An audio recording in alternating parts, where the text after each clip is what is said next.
Today, I'd like to talk to you about dreams. Specifically, why they are so often not pursued and how they can be realized. You see, I am convinced that every single person on this planet has a dream of some sort. Whether it be to hike the Inca Trail, open a restaurant, give a TED Talk, we all have them. My personal dream is to live a life rich with passion and purpose. It's rooted in my belief that the human spirit is capable of accomplishing the most wildest of dreams, and by that very nature extends this immense power of ability onto others. So here's what I do. Together with my climbing partner, Helene, we created Live It Up, an organization nested in this exact dream of living with passion and purpose.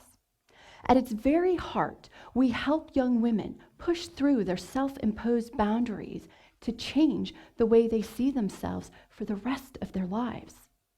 We do that by taking groups of young women on week-long adventures out into the wilderness. We set out to accomplish a very well-defined goal, such as traversing 30 kilometers in the Arctic. There, the girls push their limits in ways they never knew possible. They experience the power they have within them. They learn about leadership. They face fear. They tap into what they can, in fact, achieve. Take Gentiana, for example, one of our young women participants who stood at the edge of a 25-meter cliff, wrestling with her fear of heights. She kept saying, "I want to, I just don't know if I dare." She had every opportunity to walk away, to give up, but she didn't let herself. She rappelled down that cliff and lives every day with that thought.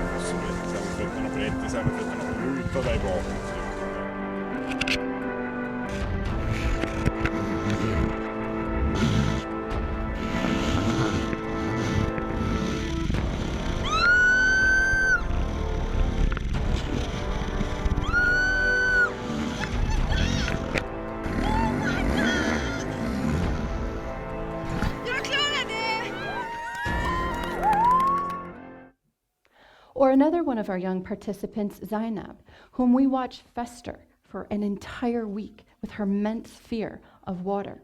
Now, she had all the time in the world to decide not to get into that kayak, but she didn't back down. Jag vill typ testa det som jag är mest rädd för just nu. Jag känner mig ganska säker. På väl göra det nu, annars kommer jag aldrig göra det. Känner jag. In fact, she rose so brave, she chose to paddle by herself rather than with a partner, and will live the rest of her days with the awareness that she can do anything. You did it, girl. Can you believe it? The girls return home with this new sense of power, and they immediately use it to change their communities. They experience themselves as leaders as they drive their own social projects into reality with our support. Ultimately, what they are doing here is learning to build their own belief in themselves, their capabilities, and their dreams. I think of Ayat, who came to us saying, "I want to see if I can take away the fear that's always been inside me. I want to know what it's like to feel strong and capable, like I could do anything." Well, she definitely tapped into that with us. She's defined her dream, and she's now working toward becoming a pharmacist with the vision of one day being able to provide free medication to those in need. So you see, dreams are transformative. They are empowering. So why is it then that more of us aren't realizing them? It's a conundrum that has fascinated me for years. You wanted to be a musician or an astronaut or a filmmaker, and you were most likely told, that's next to impossible to succeed. That's statistically improbable. It's completely impractical. It's entirely unrealistic. You want to actually live your dreams? Yeah, right. Dream on. Even if we hear the word dream, It's like it automatically catapults us into this higher stratosphere. It's like this vertical leap of air that just feels so big and lofty and luxurious, ambiguous, and unreal. We even talk about our dreams as if we don't have any real expectation that we'll accomplish them. We don't apply any real weight behind our words. There's no actionable components. There's no commitment. But aren't our dreams worth living? I believe we need to radically rethink our concept of and our reaction to the term dream. We need to pull it down from that picture-perfect blue sky, remove the clouds, the fluff, the distance, and intangibility. It's so often we hear people say things like, follow your dreams, as if they magically appear in front of you, and all you have to do is walk over, pick one from a tree, and float away to the bliss of dreams come true.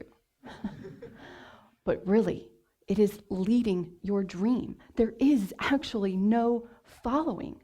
Dreams are not granted like wishes. They are claimed through very specific intentions, concrete steps, well-defined goals, and a tireless determination. Imagine treating our dreams with the same seriousness, the same intention, and the same essentialness as obtaining a degree. What would happen if from a young age we all understood that there lives within us a very real dream, one that can constitute a life's work and create an endless reflection? Stephen Leacock, the author, once said, "It may be that those who do most dream most." The quintessential question then is, how? How do we bring something of our own volition, our own passion and determination, our own dream out into the world? I don't believe there's any single route, but I'll share our path with you and highlight some of our key learns. Helene and I had only known each other from our Monday evening running club. We quickly discovered that we had a shared love of outdoor adventure, including mountains. Now, we had never climbed together before. We had never camped together or slept in a tent together. We hadn't even met out for lunch together. I mean, we barely knew each other, but we dove in without delay and decided it was a good idea to go out together and climb the tallest mountain in the southern hemisphere. Who does that? And suddenly, there we sat, outside this cafe in southern Argentina. We hadn't even set foot on the trail, and we were there hatching this wild dream on the back of a napkin. We would climb the 7 summits, the tallest mountain on each of the 7 continents. Yeah. Well, let's be honest, who doesn't come up with elaborate dreams while drinking wine in Argentina, right? But I knew we'd be a great team. On that first climb, Helene, she brought an entire pharmacy with her. I had 2 Band-Aids and 1 blister patch. I, on the other hand, did bring an entire kitchen of food, enough to feed everyone on the climb team. Helene, a couple boxes of raisins and an energy bar for a 3-week climb. Little did we know then that this yin-yang dynamic between us would lead us to a much bigger dream than we ever could have imagined, sitting outside that cafe in Mendoza, no matter how much wine we drank. A couple weeks later, and with a lot of struggle and exhaustion and laughter and determination, Helene and I made it. There we stood on the bitter, cold summit of Aconcagua, the roof of South America. It was the highest either one of us had ever been. And it was fantastically surprising how overwhelming it felt to stand on top of this hard-earned summit. Let me share with you an excerpt I wrote in my journal once we returned to high camp later that afternoon. Pure elation. What a force of exponential energy as we stood together on our first major summit at almost 7,000 meters. We are on to something big. This explosive surge of self-confidence when you push your own boundaries and accomplish your wildest dreams is immensely empowering. Somehow, we have to find a way to bring this energy this passion to serve a cause that is bigger than our climbs and mightier than our own personal missions. It has to serve others. It is far too powerful to keep to ourselves. And this is the moment that led us to the largest free-falling leap of our lives. And I don't mean in those colorful winged suits from the top, no. I mean, it's the moment we knew our Seventh Summit dream was no longer our own. It needed to go beyond us. Our quest for the 7 summits should help empower other women to push their boundaries and tap into what they too can in fact achieve, to dare to dream it and dare to do it. We had found our purpose. To pilot this idea, we created and funded a project, 4 Peaks, 4 Weeks, and headed out to the Himalayas. There, we took with us 2 female Nepalese climbers to do just that. We would climb 4 mountains between 5,500 and 6,500 meters within 4 weeks. Now, it was Manu and Shanti who joined us, bravely pushing their limits while challenging the boundaries of their society due to gender. Our local, entirely male climb team had never heard of such a thing. Nepalese women? Climbing? How can they be outside the home at their age and on a mountain? Something unexpected came from this very small grassroots project. You see, we were days' walks between villages, yet women, men, and their children would be standing there, waiting for us at the village gates. Somehow, they had heard about Manu and Shanti. They wanted to see that this was, in fact, happening, to understand how it came to be. They wanted to believe in possibility. This was great, but we very quickly realized that no one had ever spoken to Manu or Shanti about leadership. They had no concept of themselves as role models and leaders, and no knowledge of how to be a leader. This became key for us. You see, by putting our dream out into the world, we learned we needed to course correct.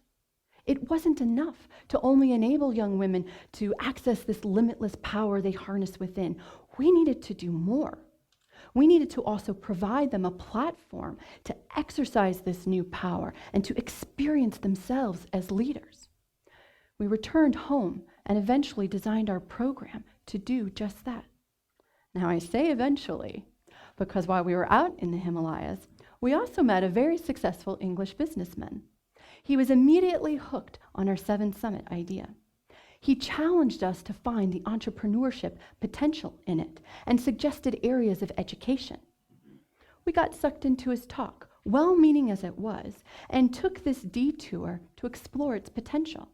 We believed it was our path's natural progression. So for 8 months, we poured in countless hours of our passion and determination, and we created Live It Up Educate, an experiential education outlet. The idea was we would use our climbs to create these action-packed adventures that would bring the outside world into the classrooms. We developed the program. We engineered our core subjects and cross-curriculars. We priced our packages. We hosted pitch meetings and on. And it was a terrifically frustrating, exhausting period because we were getting nowhere. We needed to zoom out, take a breath of fresh air, and look around at the bigger picture. And do you know what we saw from this higher altitude? We were on the wrong trail, clearly. This was his dream, not ours. As determined as we were not equipped for it. But this detour was exactly what we needed. It provided us the necessary fuel to do our best work. It gave us our direction and took us back to our fundamental truth. Our why truly lie within the capacity of enabling others to access their dreams. Now we could grip it and own it with absolute conviction. Full steam ahead, and only 4 months later, there we were, out in the middle of the vast and beautiful Arctic. leading our very first group of girls on our very first official Live It Up program, fully funded. So you see, the point in this story is that we did something. Our dream didn't stop back there with the wine in Mendoza. No, we grabbed a hold of it and took action. And the path hasn't been linear, but since that first mountain, we've kept moving and we haven't stopped, no matter what. The spirit of service became such a force for us that it completely redesigned our dream. It was no longer about our climbs or those mountains. We learned that as we relentlessly build this dream of ours, we can make a difference in the world around us with it. We can use the flames of our passion to serve a bigger cause. Today, Live It Up continues to teach young women that they can dream without compromise, believe without waver, and they can live those dreams without delay in such a way that improves the world around them. Now imagine the possibilities if we multiply this effect by every person in our community. I challenge each and every one of you to dive in and mastermind that very real dream within you. Empower others through it. Pivot when needed and embrace your detours. But be so real with it that people can't deter you. Be so good that people can't ignore you. Be so passionate, so committed, so creative and impressive that people are yearning to join you. That person of madness and muscle within you is so much fiercer than you think and know. You possess the strength and the willpower to push your own limits in ways you never imagined possible. So yes, dream on. Dream big, live brave, be bold, and make change. You've got this life to live right here, right now. You've got one shot at it, and you've got to make it count. And there's nothing unrealistic about that. Thank you.